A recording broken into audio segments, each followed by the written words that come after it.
ভাৰতীয় ন্যায় সংহিতাৰ BNSS under BNSS section 346(1) এই ধাৰাৰ অধীনত ৰাজ্য চৰকাৰে গুৱাহাটী উচ্চ ন্যায়ালয়ৰ মুখ্য ন্যায়াধীশ গৰাকীক জুবিন গাৰ্গৰ হত্যা গোচৰৰ ডে টু ডে ট্ৰায়েলৰ বাবে এখন ফাষ্ট ট্ৰেক এক্সক্লুচিভ কোৰ্ট এখন গঠন কৰি দিবৰ বাবে আজি কেবিনেটে গুৱাহাটী উচ্চ ন্যায়ালয়ক অনুৰোধ কৰিবৰ বাবে কেবিনেটে আজি সিদ্ধান্ত লৈছে।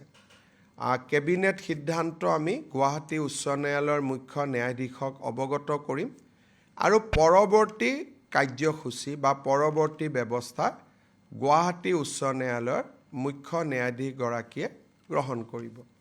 এই গোচৰ আৰম্ভ হোৱাৰ পিছত ইউজুৱেলি হত্যা গোচৰত কোনোবা এজন অভিযুক্ত হ'লেও আদালতে বিচাৰ চলি থাকিলে ৩-৪ মাহত অভিযুক্তসকলক জামিন দিয়ে। কিন্তু বৰ্তমানৰ যিখন কোৰ্টত এই গোচৰটো চলি আছে, আমি দেখা পাইছোঁ যে বৰ্তমানৰ ন্যায়াধীশগৰাকীয়ে এজনো অভিযুক্তক আজিলৈকে বেল দিয়া নাই। সেইকাৰণে চৰকাৰৰ ধাৰণা আছিলে যে বৰ্তমানৰ ন্যায়াধীশগৰাকীৰ হাততে গোচৰটো থাকিলে ন্যায়ৰ প্ৰক্ৰিয়া নিশ্চিতভাৱে সুৰক্ষিত হ'লহেঁতেন। কিন্তু আগতে আমি এটা কথা ঘোষণা কৰি থৈছিলোঁ যে এই গোটেই ঘটনাৰ ক্ষেত্ৰত পৰিয়ালে যি বিচাৰে আমি তাকেই কৰিম।